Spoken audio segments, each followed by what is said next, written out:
ये लोग हमारे लिए हालात मुश्किल करते जाएंगे और हम में से जो कमज़ोर लोग हैं वो अपने आप टूटते चले जाएंगे और जो मजबूत लोग हैं वो और मजबूत होते चले जाएंगे। जब पब्लिक के अंदर हम लोग रहेंगे और लोगों से जब हम बात करेंगे तो बहुत सारे सवालात उठेंगे और उन सवालों के जब जवाब हम ढूंढने निकलेंगे तो और भी बहुत सारे सवालों के जवाब हमको खुद ब खुद मिलते चले जाएंगे। इसी उम्मीद में लगे हैं कि एक दिन बुराई हार जाएगी और अच्छे लोगों का मजमा लगेगा और आने वाले वक्त में हम अपने बच्चों के लिए एक बेहतर समाज बना पाएंगे, एक अच्छा समाज बना पाएंगे जो अमीर के बच्चे को भी उतना ही मान दे और गरीब के बच्चे को भी उतना ही मान दे, जो कम पढ़ने वाले बच्चे को भी उतना ही इज्जत दे जितनी वो टॉप में आने वाले बच्चे को दे रहा है। क्योंकि तब शायद लोगों को तब तक ये समझ में आ चुका होगा कि को एग्जिस्टेंस के बिना जीना संभव नहीं है। आपने अकेले अकेले सारी कोशिशें करके देख ली, आपने पैसा कमा कर देख लिया, आपने मल्टीनेशनल कंपनी के अंदर नौकरी करके देख ली, आपने दहेज में बहुत सारा पैसा भी लूट के देख लिया लड़की वालों से, आपने अपनी झूठी मान प्रतिष्ठा के लिए कत्लेआम भी मचा कर देख लिया, आपने भाइयों की जमीनों पर कब्जा करके भी देख लिया, आपने अपने हर वो काम करके देख लिया जो लगता था कि शायद गहने पहनने से इज्जत बनेगी, जमीनें खरीदने से इज्जत बनेगी या इस तरह से पता नहीं अपनी एक्सेप्टेंस के लिए आदमी क्या क्या नहीं करता है, जो उसे लगता है कि समाज मुझे इस रूप में एक्सेप्ट करेगा। तब तक आप वो सब कुछ ट्राई कर चुके होंगे और आखिर में आपको सिर्फ एक ही चीज समझ में आएगी कि प्यार, प्रेम, को एग्जिस्टेंस और सबके भले के बिना आपका भला संभव नहीं है।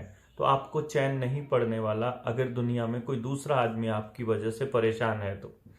चाहे आप जितने मर्जी सत्संग घूम लीजिए, चाहे आप जितने मर्जी दान कर लीजिए, चाहे आप जितने मर्जी भजन कर लीजिए, चाहे आप जिस मर्जी धर्म को अपना लीजिए, चाहे आप जिस मर्जी पंथ के साथ लगिए, कोई आपका गुरु हो आपको कोई माफ नहीं करने वाला। क्योंकि आप जब तक अपने आप को माफ नहीं करेंगे, आप जब तक समाज के लिए काम नहीं करेंगे, तब तक आपका जीना व्यर्थ है। ये बात तब तक आपको समझ में आ चुकी होगी। इन्होंने अपना एजेंडा चलाया हुआ है 2030 तक इतने प्रतिशत पॉपुलेशन रहेगी, इतने प्रतिशत लोग रहेंगे, इस हालात में इतनी गाड़ियां होंगी, इतनी एनर्जी की कंजप्शन होगी, इतनी ज़मीनें होंगी, उन ज़मीनों पर इनके कब्जे होंगे, ये एक सरकार होगी, एक दुनिया होगी, उसका एक हेल्थ सिस्टम होगा, उसमें एक राजा होगा, बाकी के सारे दीवान होंगे या क्या होगा। आर्टिफिशियल इंटेलिजेंस उनकी निगरानी करेगी, हर आदमी की हर गतिविधि के ऊपर आर्टिफिशियल इंटेलिजेंस के जरिए, हाई रेजोल्यूशन सीसीटीवी कैमरास के जरिए, शरीर में गए हुए प्रोडक्ट्स के जरिए, उनकी आरएफआईडी के जरिए, उनके मोबाइल के जरिए, उनके घरों के ऊपर सर्वेलेंस के जरिए, और मतलब हर आदमी की मूवमेंट के ऊपर सर्वेलेंस रखी जाएगी। अब इन्होंने ये वो प्लान बनाए हुए हैं जिनको हम लोग न्यू वर्ल्ड ऑर्डर के गुंडे कहते हैं। लेकिन कुदरत के अपने प्लान होते हैं और कुदरत के उन योजनाओं के सामने ये पहले भी फेल होते आ रहे हैं और ये आगे भी फेल होंगे, ऐसा हमारा मानना है। उसमें ये षड्यंत्र करते रहेंगे। जैसे अभी अभी इन्होंने क्या किया कि किसानों के 3 कानून जो कि बिना चर्चा के ही इन लोगों ने पास किए थे ऑर्डिनेंस के जरिए, और इन्होंने बिना चर्चा के ही इनको फिर से निरस्त भी कर दिया। और वो कानून, वो जो बिल था इनको निरस्त करने वाला, वो लोकसभा में भी पास हो गया। कुल मिलाकर के 3 मिनट लोकसभा में लगे और 3 मिनट राज्यसभा में लगे और वो कानून पास हो गया बिना चर्चा के। ना इन्होंने उस कानून को बनाने से पहले चर्चा की किसी से, ना उनको निरस्त करने से पहले। और उस बेशरम आदमी ने किसानों से माफी भी मांग ली और ये कहा कि हम कुछ किसानों को समझा नहीं पाए। और ये चीजें आम आदमी भी समझ रहा है, कोई दिक्कत नहीं है। साथ ही सरकार ने ये कहा कि हमारे पास किसान आंदोलन में कितने लोग मरे इसका कोई आंकड़ा नहीं है, इसीलिए हम आपको मुआवजा नहीं दे सकते। साथ ही उन्होंने 5 लोगों की कमेटी मांगी है कि आप 5 आदमी दे दो हमें जो एमएसपी पर गारंटी का कानून बनवाने में मदद करेंगे, हम वो भी बना देंगे। जितनी जल्दबाजी सरकार ने की हुई है किसानों को यहां से उठाने की, वहां से आपको अगले किसी बड़े षड्यंत्र की बू नहीं आ रही? मुझे तो आ रही है। आपको पता नहीं कब समझ में आएगा, लेकिन मुझे ये दिख रहा था। जिस दिन इन्होंने कानून वापसी की घोषणा करी, गुरुपुरब के दिन, उस दिन हम लोग 19 तारीख थी, और 19 तारीख को घोषणा जब करी तो मैंने उसी दिन कहा था कि ये यहां से किसान आंदोलन खत्म करा के किसानों को घर भेज के जबरदस्ती, जिन्होंने नहीं ली है उनको जबरदस्ती पहली डोज देने की, और जिन्होंने पहली ले रखी है जबरदस्ती दूसरी डोज देने का षड्यंत्र है। इसको समझिए, क्योंकि फिर आप अकेले पड़ जाओगे। लेकिन इनको ये नहीं पता कि गांव के गांव इकट्ठे होके तुम्हें लठ ठोकेंगे अगर तुम गांव में घुस गया तुम्हारा कोई एक भी आदमी अगर सुई लेके। फिर भी इन्होंने ये अपनी कोशिशें जारी करे हुए हैं। अब चूंकि अंतरराष्ट्रीय स्तर पर आदेश था कि आपको इतनी तारीख को लॉकडाउन लगाना ही लगाना है, और ये पूरी दुनिया भर में हो रहा है, सिर्फ हमारे यहां नहीं हो रहा, ऑस्ट्रिया में, ऑस्ट्रेलिया में, अमेरिका में, कनाडा में, सब जगह यही हो रहा है। और आज की तारीख तय थी कि तारीख इनकी 22 तारीख तय थी बकायदा, कि 22 तारीख से हम पूरी दुनिया के अंदर दोबारा से लॉकडाउन लगाएंगे। लेकिन वो क्योंकि 19 को लिया वापसी, तो इन्होंने सोचा घर चले जाएंगे 2-3 दिन में, तो 22 को लॉकडाउन ठोक देंगे और उसके बाद मैंडेट को स्ट्रांग कर देंगे। और आप देखिए इस दौरान क्या हुआ कि जिन राज्यों में चुनाव नहीं है उन राज्यों में कलेक्टर के माध्यम से, एसडीएम के माध्यम से, और मतलब कोर्ट के माध्यम से, पता नहीं जिस भी माध्यम से इनको लग रहा है, ये लोग उस मैंडेट को और स्ट्रांग करते जा रहे हैं और लोगों पर अपना कंट्रोल बढ़ाते जा रहे हैं। तो लोग अपने आप को और ज्यादा सप्रेस फील कर रहे हैं। ना तो आज अमीर आदमी आजादी की सांस ले पा रहा है, ना गरीब ले पा रहा है, ना ही पढ़ा लिखा और ना ही अनपढ़, बल्कि अनपढ़ आज भी फिर भी बचे हुए हैं। जो टीवी नहीं देखते हैं वो अभी भी थोड़ा आजाद महसूस कर रहे हैं, बट जो टेलीविजन के आगे बैठे हैं वो तो कंप्लीटली गुलाम महसूस करते हैं अपने आप को, और उनको तो यह लगता है कि गली के अगले मुहाने पर जाएंगे और कोई मेरे जैसा वायरस खड़ा होगा और वो उसे जपेट में ले लेगा और मार देगा। अभी 4 बजे की एक मैं आपको अपडेट देता हूं। हरियाणा के डिप्टी सीएम ने अपनी एक रोहतक की फोटो अपने फेसबुक पर डाली है और जिला स्तरीय कार्यक्रम बताया है। हालांकि पूरे हरियाणा से लोग बुलाए, उन्होंने दिहाड़ी पर भी देकर के बुलाए लोग कि और कार्यक्रम था, और उसको अपना कार्यक्रम बता करके उसने फोटो खिंचवा लिए। लेकिन मेरा जो मकसद था ये बात बताने का वो ये था कि उससे कुछ पहले, यानी शायद कल, हरियाणा के हेल्थ मिनिस्टर, जिसको हम मेंटल मंत्री बोलते हैं, अनिल विज ने एक फरमान जारी किया और डीसी को यह आदेश दिया, सारे डीसीज को, एसपीज को, नगर पालिकाओं को, कि मास्क लगाने का मैंडेट और ज्यादा कड़ा करो हरियाणा के अंदर। पंजाब में नहीं हो रहा है क्योंकि वहां चुनाव है, उत्तराखंड में नहीं हो रहा है क्योंकि वहां चुनाव है, गोवा में, त्रिपुरा में जहां चुनाव है वहां पर ऐसा कोई मैंडेट स्ट्रांगली नहीं चल रहा है। और 1 नेशन 1 इलेक्शन का खेल भी ये इसीलिए रचना चाहते थे कि क्योंकि अब तो क्या होता है कि हर 6 महीने में कहीं ना कहीं चुनाव हो जाते हैं, तो उस चक्कर में सरकार को अपने जो तानाशाही रवैया है वो फिर से कमजोर करना पड़ता है। पंचायतों के चुनाव इन्होंने डिले किए हुए हैं, जिला पार्षद के डिले किए हुए हैं, और ब्लॉक समिति के डिले किए हुए हैं। इन्हीं चुनावों को फिर एमएलए वाले के साथ कर देंगे, इन्हीं को फिर पार्लियामेंट के साथ कर देंगे। तो इनका प्लान ये है कि किसी भी तरह से हम 1-2 प्लान के बाद चुनाव जो है वो एक ही दिन हो जाए पूरे देश के अंदर। तो ऐसे हर 6-7 महीने बाद फिर चुनावों में फिर कोई खरीदना पड़ता है, फिर कोई मनाना पड़ता है, फिर उसको प्रॉमिसेस करने पड़ते हैं, तो ये चलता रहता है। इसलिए अब क्योंकि पंजाब में चुनाव नहीं है तो वहां ऐसा कोई मैंडेट नहीं दिया है वहां के मुख्यमंत्री ने, क्योंकि पता है कि तुम्हारे को अब लग जाएंगे लठ, तुम गांव में घुस नहीं पाओगे अगर तुमने इस तरह का कोई ड्रामा किया तो। और हरियाणा में क्योंकि चुनाव 2024 में है, तो हरियाणा में मतलब यूपी में नहीं है। आपको मैं बताऊं, ये वाला मैंडेट कि आप मास्क लगाना कंपलसरी अगर आपको चलान होंगे, ये यूपी में नहीं है, ये उत्तराखंड में भी नहीं है, क्योंकि वहां चुनाव है अब अगले साल, मतलब अगले जो फरवरी में हो जाएंगे। तो जहां पर चुनाव हो चुके हैं, जहां अभी नजदीक में चुनाव नहीं है, वहां इनके ये फरमान, तुगलकी फरमान लगातार जारी हैं। और उधर से मेंटल मंत्री ने अपना मतलब फरमान जारी किया कि आपको लगाना पड़ेगा मास्क, और इधर अगले ही दिन जो है डिप्टी सीएम ने ये बड़ी सभा कर दी और इसके अंदर कोई मास्क वगैरह नहीं लगाया हुआ था। मैं ये इसलिए नहीं बता रहा हूं कि उनके ऊपर चालान करो, मैं सिर्फ इसलिए बता रहा हूं कि ये मास्क वाला ड्रामा इनका चलना था। हालांकि कुछ लोगों के फोन आए हैं और मैसेजेस आए हैं कि आप ये मास्क वाले पे हम क्या करें, तो मैंने कहा एक बार सरकार से इतना ही पूछ लो ना कि पूरी दुनिया में कोई एक सिंगल रिसर्च है जो ये साबित कर दे कि मास्क लगाने से कोई भी फायदा होता है हेल्थ के पॉइंट ऑफ व्यू से। मतलब ठीक है, बहुत धुएं वाली जगह है, आपको अपना थूक गिरने से बचाना है, आपको धूल मिट्टी में हो, आप कहीं बजरी कंकर कलेसर चल रहा है वहां पर अगर आपको लगाना है वो एक अलग बात है आपको, लेकिन जमींदार तो वहां भी नहीं लगाता, किसान तो वहां भी नहीं लगाता है, तो कितनी धूल में काम कर रहा हो। बट फिर भी मैं आपको ये बता रहा हूं कि उन्होंने ये पूरा का पूरा खेल रचा कि हम अब मास्क के नाम पे चालान काटेंगे और लोगों के अंदर दहशत का माहौल बनाएंगे। इनको ये नहीं पता है कि लोग आपसे बहुत गुस्सा हो रहे हैं अंदर ही अंदर। जिस दिन उनका गुस्सा फूटेगा उस दिन तुम्हारी दाढ़ी पकड़ के धरती में पटकेंगे तुम लोगों को, और तुम्हें समझ में भी नहीं आएगा कि वही सलमान खान वाली है, इतने छेद करेंगे ना तुम्हारे भीतर, तुम्हें कुछ समझने नहीं आएगा। लेकिन ये मुद्दा नहीं था, हालांकि इस बात पर हमारा काफी समय गुजर गया।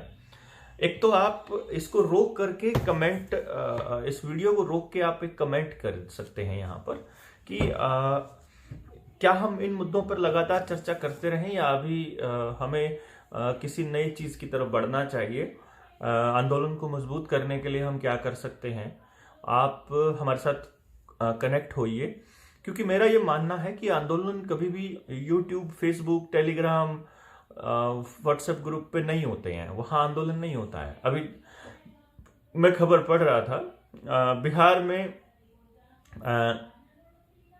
वो एग्जाम्स हों, परीक्षाएं हों, और जो नौकरियों के लिए परीक्षाएं होती है उनका आयोजन होना चाहिए, और रेगुलरली वो परीक्षाएं में धांधली हो रही है। इसके ऊपर बोलते हैं कि 30,000 ट्वीट्स हो गए, उस पर भी सरकार का कोई मतलब ध्यान नहीं है। तो मैं वहां पे भी मैंने उसको मतलब ट्वीट में रिप्लाई किया कि भाई आंदोलन जो है वो ट्विटर पे नहीं होते हैं, आंदोलन सड़क पे होते हैं। और किसानों ने हमको एक शिक्षा दी है बहुत अच्छे से कि आप अपना रहने का इंतजाम करिए, आप संगठित रहिए, आप डंडे लटकाने के लिए तैयार रहिए, मुकदमे करवाने के लिए तैयार हो जाइए, और अपना बोरिया, बिस्तरा और अपना रहने का और खाने का सामान लेकर के आ जाइए। आप अपना एक टेंट लेकर के किसान आंदोलन में ही मतलब डेरा जमा लीजिए। बट ये चीज मतलब अब हमें करनी ही पड़ेगी, नो डाउट। अब हम करेंगे इसके ऊपर कार्रवाई, और बहुत जल्दी कार्रवाई करेंगे। लेकिन इस बीच आप अपनी सजेशंस जो है कमेंट बॉक्स में जरूर लिखिए, और जो आपके लेफ्ट हैंड साइड में आपको ये लाइक का बटन है इसको भी दबाते रहिए, क्योंकि जितना इसमें लाइक्स होते हैं और आप कमेंट करते हैं तो वो रीच जो है वो लोगों तक पहुंचती है। आप वैसे उसको इसका लिंक तो कॉपी करते ही रहते हैं, भेजते रहते हैं, नो डाउट, उसके लिए बहुत बहुत धन्यवाद। बट जो अब असली बात जिसके लिए मैंने ये वीडियो बनानी शुरू की थी, ये वीडियो मैं छोटी बनाऊं कि बढ़िया बनाऊं, क्योंकि बहुत सारे लोग कहते हैं छोटी बनी है, और फिर मेरे पास मैसेज आता है कि आपने छोटी सी क्यों बनाई आपकी, क्योंकि वीडियो में मैं कोई ऐसी बातें तो नहीं कहता हूं जिसमें कोई किसी तरह का कोई मतलब कॉन्ट्राडिक्शन या रिपीटिशन होता है, तो वो इकट्ठी भी बनाई जा सकती हैं और अलग अलग भी बनाई जा सकती हैं। तो मेरा ये मानना है कि हम एक बना दें और फिर उसको आप गाड़ी में जाते हुए या हेडफोन लगा के पैदल चलते हुए या रनिंग करते हुए या कभी भी मतलब सुन सकते हैं। आपको लगे कि इसमें इन्फॉर्मेशन काम की थी तो बाद में कॉपी पेन लेकर के उसको नोट भी कर सकते हैं और बता सकते हैं, क्योंकि चीजें कई बार याद भी नहीं रहती है, कहां से बात आई कहां से नहीं आई। आज जैसे मैं जो खबर आपको बताने जा रहा हूं, इसके लिए आपको कॉपी पेन की जरूरत पड़ेगी। जब लोगों को आप बताओगे तो आपको ढूंढना पड़ेगा और फिर वो वेबसाइट पे भी जाना पड़ेगा, फिर आपको उसका लिंक मुझसे भी मांगना पड़ सकता है, तो आप मुझसे भी लिंक मांग सकते हैं व्हाट्सएप पे कि वो जो डॉक्टर पैब्लो कैमरा की जो रिपोर्ट है वो हम पे भेज दीजिए, और मैं उसके ऊपर आपको बताऊंगा, क्योंकि ये ऑस्ट्रिया का किस्सा है और वहां पर यूनिवर्सिटी ऑफ एल्मेरिया को ये लोग ALMARIA भी लिखते हैं और ALMEIRA भी लिखते हैं। स्पेन की बात हो रही है, ये स्पेन में है।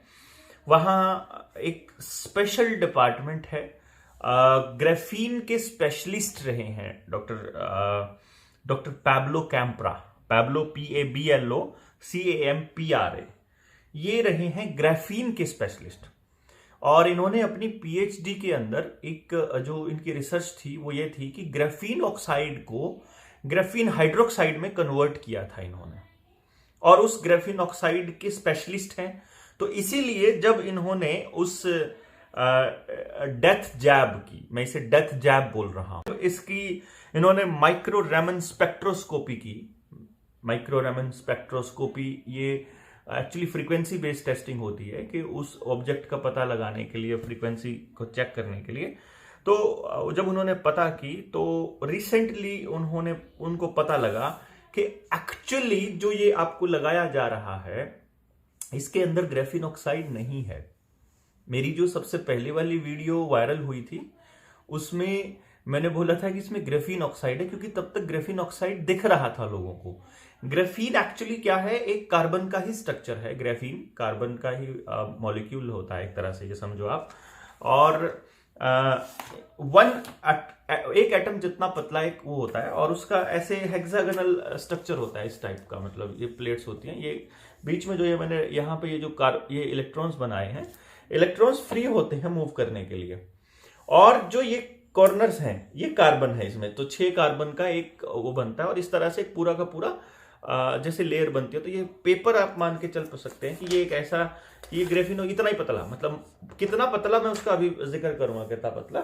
और यहां पर हाइड्रोक्साइड है, OH ग्रुप यहां होता है। जो केमिस्ट्री जिसने शुरुआत भी करी हुई है, 10th क्लास तक भी पढ़ी है केमिस्ट्री ध्यान से, उसको समझ में आ जाएगी ये बात। तो ये स्ट्रक्चर एक्चुअली ग्राफीन हाइड्रोक्साइड का है। पहले ग्राफीन ऑक्साइड समझ रहे थे, तो ग्राफीन ऑक्साइड में बेसिकली यहाँ डबल बॉन्ड ऑक्सीजन होता है इस तरह से। तो ये डबल बॉन्ड ऑक्सीजन ना हो करके यहाँ हाइड्रोक्साइड ग्रुप है इसके, जो भी फ्री पॉइंट्स हैं, और बीच में जो इलेक्ट्रॉन्स हैं दे आर फ्री टू, ये फ्री हैं। तो इसका मतलब इलेक्ट्रिसिटी का भी बहुत अच्छा कंडक्टर है ये, और टॉप मोस्ट कंडक्टर है। प्लस साथ ही साथ इसके बारे में और चीजें भी क्लैरिटी के साथ डॉक्टर साहब ने बोला। 19 तारीख को इन्होंने अपनी एक लाइव स्ट्रीम चल रहा था वीडियो में, 19 तारीख को पुलिस इनको उठा करके ले गई थी, और 29 तारीख को यानी परसों, मुझे लगता है 2-3 दिन पहले, उनकी डेथ हो गई है। और उनकी डेथ नहीं, उनकी हत्या हो गई है, और वो डॉक्टर साहब अब इस दुनिया में नहीं है।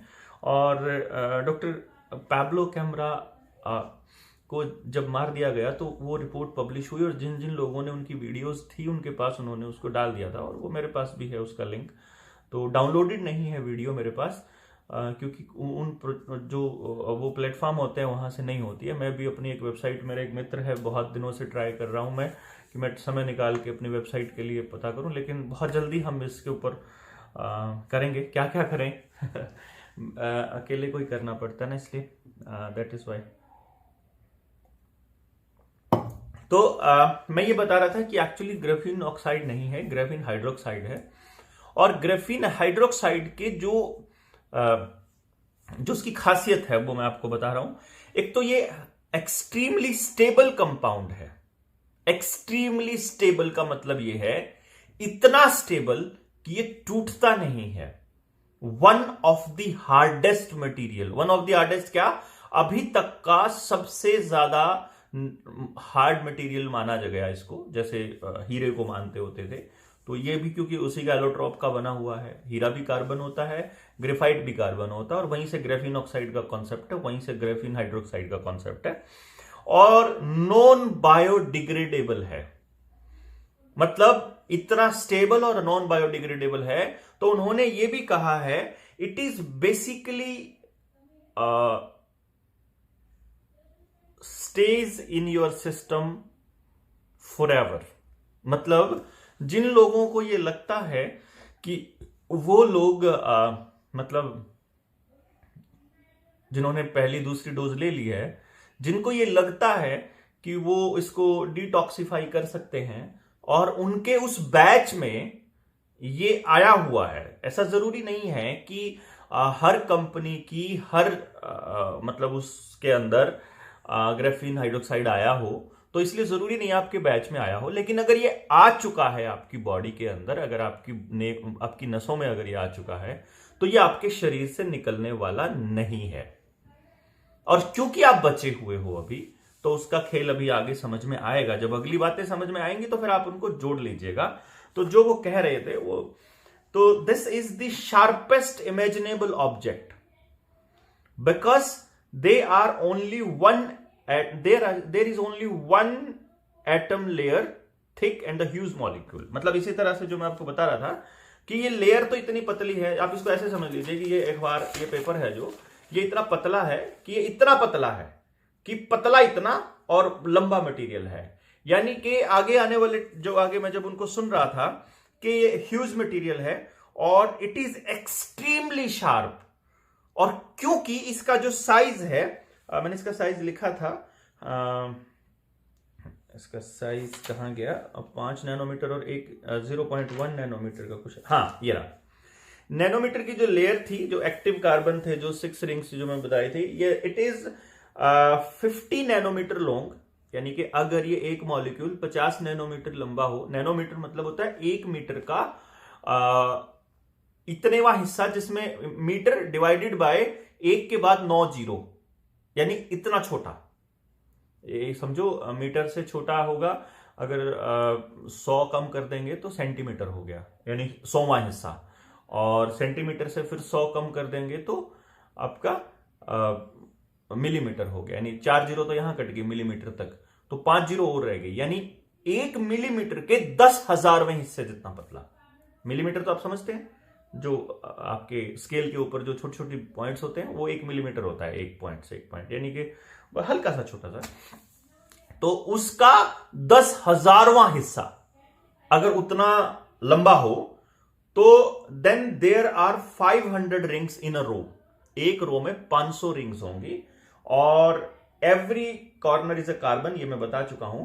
पीस इज 50 मीटर लॉन्ग, अगर 50 मिलीमीटर लॉन्ग, 50 मिलीमीटर लंबा हो, लेकिन पतला कितना होता है, 0.1 nanometer thick. 50 nanometer, sorry mm नहीं, मिलीमीटर, सॉरी गलत बोल गया मैं। 50 नैनोमीटर अगर लंबा, और मैं इसको करेक्ट कर देता हूं, ठीक कर दूं। अगर 50 नैनोमीटर लंबा और 0.1 नैनोमीटर पतला अगर हो, ये पतला मतलब आप समझिए नैनोमीटर कितना, मैंने आपको बता दिया, उससे इतना पतला, तो this is called nano razor. इसको उन्होंने नैनो ब्लेड बोला है एक्चुअली। तो that is why he called it razor basically. तो it is extremely sharp like nano razors, that cut the epithelial linings of the recipient's veins. epithelial linings मतलब आपकी जो नसें होती हैं, उनके अंदर एक स्मूथ सा जो लाइनिंग है, जो उसकी अंदर जो झिल्ली होती है, उसको एपिथेलियल बोलते हैं। और उस एपिथेलियल लाइनिंग को ये ब्लेड्स जो है वो काटते हुए चलते हैं। तो आपके ब्लड में, अच्छा, it can suspend in water also, यानी कि क्या होता है कि अगर हाइड्रोक्साइड लूज कर जाए तो प्रोटोन अगर लूज कर देता है ये, तो प्रोटोन लूज करने के बाद नेगेटिव चार्ज आ जाता है, तो that's why it can suspend in water also. तो एसिडिक है बेसिकली, ये नेचर में एसिडिक है। तो एसिडिक है तो इसलिए क्या होता है कि अब आपके पास 2 ऑप्शंस होते हैं। तो डॉक्टर काम्प्रा क्या कहते हैं कि अगर ये अगर आपकी मसल्स में रह गया, यानी अगर सुई इतनी गई कि सिर्फ थोड़ी सी जली और अंदर गई, तो सिर्फ आपकी मसल्स में रह जाएगा, तब इतना खतरा नहीं है, तब एक्चुअली कोई खतरा नहीं है, इससे कोई खतरा नहीं है। बाकी चीजों से तो जो है ही, जो एल्यूमिनियम हाइड्रोक्साइड है, जेल है, उससे तो है ही है, जो भी है, जो mRNA है, जो स्पाइक प्रोटीन्स हैं, उनसे तो है ही है।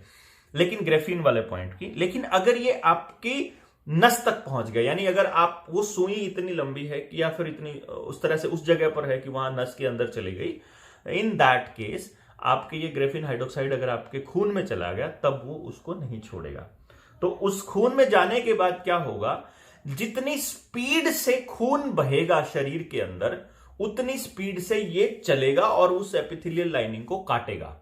मतलब इसको ऐसे समझ लो कि पाइप के अंदर जो पानी है उसमें ब्लेड डाल दिए बहुत सारे, आराम आराम से अगर पानी जा रहा है तो वो ब्लेड आराम आराम से तैर रहे हैं, और अगर वो फास्ट मूविंग ब्लेड हो तो वो जो ब्लेड है वो इधर उधर लग लग के उस पाइप के कोरनों को, इसको दीवारों को तोड़ते काटते रहते हैं और इंटरनल ब्लीडिंग होकर के वो मर जाते हैं। और यही कारण रहा कि पिछले कुछ दिनों में या अभी भी जो हो रहा है, जो मेहनत करने वाले बच्चे हैं, यानी जब वो मेहनत कर रहे हैं, जब वो जिम में हैं, जब वो एक्सरसाइज कर रहे हैं, जब वो फुटबॉल ग्राउंड पे हैं, जब वो टेनिस ग्राउंड पे हैं, जिस टाइम उनके शरीर में खून बड़ी तेजी से दौड़ रहा है, उस टाइम पे वो मतलब या तो उनको सीजर्स पड़े हैं उस टाइम। इसमें मैंने बोला कि जिन लोगों को इस तरह से अचानक से मतलब वो अमृत प्याला पीने के थोड़ी सी देर के बाद ही जिनको हार्ट अटैक या मौत का सिम्टम, सडन डेथ हुई है, उनको पहले दौरा सा पड़ा है, लाइक उनके नाक में से खून भी आया है और इस तरह की चीजें हुई हैं।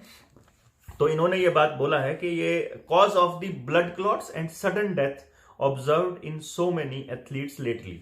जो अभी थोड़े दिन पहले जो एथलीट्स की जो मौत हुई थी, ये उसका एक बहुत बड़ा कारण था कि वो हैवी काम करने वाले थे। लेकिन आपको टेलीविजन वालों ने लगातार क्या दिखाया कि वो लोग हमें मेहनत नहीं करनी चाहिए, वो मेहनत करने का नुकसान बताने लग गए टेलीविजन वाले।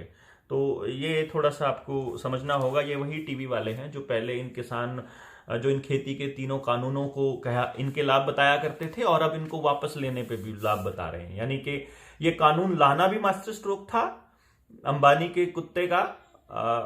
मैं जानबूझकर बोलता हूं, मैं चाहता हूं कि हम उस आदमी को क्रिटिसाइज करें कि जो तुम गलत कर रहे हो, कि उनको लाना भी मास्टर स्ट्रोक और उनको वापस लेना भी मास्टर स्ट्रोक। ऐसा इतने बेवकूफ हैं क्या हम लोग कि नहीं समझ रहे हैं। तो this is a case of Russian Rowlatt. ये इसी को जो इसमें सस्पेंशन की बात जो मैंने बोली थी आपको, इसको बोला इन्होंने। और पीस अवेन दिस इज। और अगर आप, क्योंकि इन्होंने एक और चीज बात बोली है, अगर आप इसकी टॉक्सिकोलॉजी करेंगे मरे हुए बंदे की, अगर आप इसका पोस्टमार्टम करेंगे या कुछ भी करेंगे तो उस पर नहीं आएगा ये, क्योंकि इसके लिए भी इन्होंने एक वर्ड इस्तेमाल किया था, क्योंकि साइंटिफिक टर्म्स हैं और वो मैं नहीं मुझे पता, लेकिन मैं उसमें लिख भी दूंगा, अपने उस मैसेज में लिख दूंगा कि जिस तरह से इनको चेक किया जाता है, जो टेस्टिंग की जाती है, उस टेस्टिंग में ये नहीं आएगा। रीजन क्या है कि टॉक्सिकोलॉजी में ग्रेफीन हाइड्रोक्साइड नहीं आता है। जो मेथड जो यूज किया जाता है टॉक्सिकोलॉजी का, उसमें ये बिल्कुल भी नहीं आएगा। तो आपको मौत के कारणों का पता नहीं चलेगा, तो कोई भी आपको ये नहीं बता पाएगा कि ये आपको पहली डोज दूसरी डोज लेने से हुआ है। तो ऑस्ट्रिया के अंदर सबसे पहला देश था जिसके अंदर मैंडेट चालू किया था, मेडिकल मैंडेट, कि आपको कंपलसरी लेनी ही पड़ेगी, और जिसके अंदर मिस्टर शेलनबर्ग जो इसके मतलब उनके राष्ट्रपति हैं कि प्रधानमंत्री हैं, उनको बोला इन्होंने कि इनको लेटेस्ट। तो ये जो पॉइंट था वो मैंने शायद रख दिया है। It can be biodegradable nano structure best, it can best be described as the razor blades. हाँ, वो सब मैं आपको बोल चुका हूँ। तो हाँ, ये बिंदु थे जो मैं आपके सामने रखना चाह रहा था कि क्या नुकसान है लेने का। और उसके कुछ ही मिनटों के बाद जब देखिए क्या होता था कि अभी से पहले मुझसे कोई पूछता था कि सर मुझे क्या दूसरी डोज लेनी चाहिए, तो मैं उसे कह रहा था कि तुम अगर बचे हुए हो तो बहुत अच्छी बात है, शायद तुम्हारे वाले बैच में वो मटेरियल नहीं आया होगा, फिर तीसरे में आ जाएगा, फिर दूसरे में आ जाएगा, तो तुम अभी बचे हुए हो तो कुदरत का करिश्मा है कि तुम्हारा बैच ऐसे सामान का था। तो आप अगर कोई मुझसे पूछता है कि क्या हमें अगली डोज लेनी चाहिए, तो बिल्कुल खड़ा होकर के नो कहना पड़ेगा। हालांकि मैं इतना समझता हूं कि जिन्होंने ये ले ली है वो अंदर से बिल्कुल टूटे हुए महसूस करते हैं, लेकिन फिर भी आपको ये फाइट तो करनी पड़ेगी, अपने लिए ना सही, अपनी अगली पीढ़ी के लिए सही, लेकिन ये फाइट तो आपको करनी पड़ेगी। और आज नहीं तो कल नहीं तो परसों आपको आंदोलन के अंदर आना ही पड़ेगा। और मुझे भी लगता है कि अब बहुत ज्यादा दिन मतलब हम लोग लुका छिपी का खेल नहीं खेल सकते। हम व्हाट्सएप ट्विटर पे ये आंदोलन नहीं जीत पाएंगे और हमें आमने सामने आकर के सरकारों से सवाल पूछने ही पड़ेंगे। आपको अपने अपने इलाके में, अपने अपने शहरों में मेहनत करनी पड़ेगी। आप ये सोचो कि कोई भी आदमी आपको काम करके नहीं देगा, तो मैं समझता हूँ कि आप जब घूमेंगे फिरेंगे तो आपको पता चलेगा कि कितने सारे चीज़ें थी जो आपके अंदर काबिलियत थी, वो तब आएंगी जब आप बाहर जाएंगे, आपको सपोर्ट ना मिले। मतलब जैसे अगर कोई मान लो आपका बच्चा है, आपका बच्चा अगर चलते चलते गिर जाता है, आप उसे बार बार उठाएंगे भाग करके, तो वो फिर हर बार गिरते ही आपकी तरफ देखेगा कि आप उठाएंगे। लेकिन अगर आपने उसे 2-4 बार गिरने के बाद नहीं उठाया है तो उसे पता चल जाएगा कि मुझे खुद ही उठना है, और उसके बाद वो गिरेगा भी नहीं, ध्यान भी रखेगा, और उसके बाद वो खुद भी इतना खुद मजबूत महसूस करेगा खुद को कि मैं अपने आप उठ जाऊंगा कोई भी दिक्कत होगी तो। इसलिए मेरी गुजारिश है आपसे कि आप कोर्ट के, कचहरियों के, आरटीआई दफ्तरों के चक्कर काटने शुरू कीजिए। आप अपने लेवल पर इन्वेस्टिगेशन कीजिए, अपने लेवल पर रिसर्च कीजिए, लोगों को कनेक्ट करिए। क्योंकि जिस वक्त अभी तो रैलियों में जाने के लिए लोग दिहाड़ियां दे देते थे, लेकिन अब आपको आंदोलन के लिए कोई पैसे नहीं देगा, कोई फंडिंग नहीं देगा। तो आपने बहुत पैसे कमा रखे हैं, लेकिन ये पैसे किसी काम नहीं आने वाले हैं। अगर आपकी हेल्थ ठीक नहीं है, अगर आपके परिवार में प्यार नहीं है, अगर आज़ादी नहीं है, तो क्या करेंगे हम उन पैसों का? कि ये नॉर्मल नहीं होने वाला है। अगर आप नहीं बोले तो 2030 तक ये नॉर्मल नहीं होने वाला है। आपको इस नॉर्मल लाइफ के लिए फिर से फाइट करनी पड़ेगी अगली जनरेशन्स के लिए। और जितनी जल्दी हम लोग इकट्ठे होते हैं, जितनी जल्दी हम लोग अपना स्वार्थ छोड़ करके इस मुहिम में लग जाते हैं, उतना आसान होगा हमारे लिए लड़ाई लड़ना। तो जो मैं एक एग्जाम्पल और दे रहा था इसके बीच में ना, कि पहले हमारे गाँव में ना, हरियाणा के गाँव में, बाकी जगह पे भी ऐसा ही था, बिजली के बिल थे वो 200-400 रुपये आते थे और 6 महीने में एक बार आते थे। और इन्होंने लालच दिया ये कह करके कि आपकी बिजली 24 घंटे मिला करेगी और आपको मीटर जो है वो बाहर लगवाने पड़ेंगे। कुछ गांव थे इकट्ठे होकर के जिन्होंने उनको जूते मार के बाहर भगा दिया बिजली विभाग वालों को, और उन गांवों के मीटर अंदर ही लगे हुए हैं। और कुछ गांव, बहुत सारे गांव में इन्होंने बाहर लगवा दिए मीटर। तो आज जिन गांवों में बाहर लगे हुए हैं मीटर, उनमें भी उतनी ही लाइट आती है जिनमें अंदर लगे हुए हैं, और जिनमें बाहर लगे हैं उनके बिल आते हैं 3-3 हजार, 4-4 हजार। और जिन लोगों ने संगठित होकर के इनको भगा दिया था, उनके बिल अभी भी 200-300 ही आते हैं, और लाइट दोनों गांव में बराबर आती है। इस बात को समझिए। जो नए मीटर हैं इनमें भी गड़बड़ है, ये कंपनियों के साथ सेटिंग है, इनका हिस्सा जाता है नेता लोगों को। मतलब ये इतने लालची लोग हैं कि थोड़े से पैसे कंपनियां दे देती हैं तो ये अपने लोगों की ही जान के दुश्मन बन जाते हैं। तो बिजली कंपनियां इनको खूब पैसा देती हैं, और दिल्ली इसका एक एग्जाम्पल है। हालांकि अरविंद केजरीवाल जो है वो भी इस न्यू वर्ल्ड ऑर्डर का हिस्सा है, लेकिन बिजली के बिलों को मतलब उन्होंने रोका हुआ है। और पूरी इसलिए क्योंकि जब देखते हैं कि इतना खर्चा होता ही नहीं है जितना ये लोग मांगते हैं, तभी तो पता लगेगा ना कि ये लोग वाकई में मतलब लोगों को सर्विस दे भी रहे हैं कि नहीं जितना पैसा ले रहे हैं। तो आगे जो बिल पास होने वाले हैं वो भी हमारी गुलामी तय करने वाले हैं। तो इसलिए ये किसानों को जल्दी से घर भेजना चाहते हैं ताकि ये चुपचाप बाकी के बिल पास कर दें इस शीतकालीन सत्र में। तो मैं समझता हूं कि आप जागते रहिए, ये खोजबीन करिए कि कौन से कानून आने वाले हैं। इस बात के लिए वकीलों से संपर्क कीजिए, आरटीआईज डालिए अपने इलाके में जितने भी लोग हैं। अभी मास्क के लिए क्या क्या है, बाकी और टीकों के लिए डालते रहिए, और चिट्ठियां लिखते रहिए अपने प्रधानमंत्री को, एसीएस को, चीफ सेक्रेटरी को, अपने मुख्यमंत्री को लिखते रहिए, मेल लिखते रहिए। मतलब खुद भी लिखिए, गांव वालों को भी जाके लिखवाइए। जैसे मैं उस दिन हरसोला में गया था, तो हरसोला वालों ने मुझे एक बैग भर के दिया है, हर गांव से, हर घर से उन्होंने मुझे साइन करके दिए हैं सिग्नेचर कैंपेन के अंदर। और लगभग जहां भी हम जा रहे हैं वहां लोग ऐसे इकट्ठे होकर के कर रहे हैं। तो उसके लिए भी जब हम आंदोलन करेंगे एजुकेशन के लिए, तो वो सारे काम आएंगे।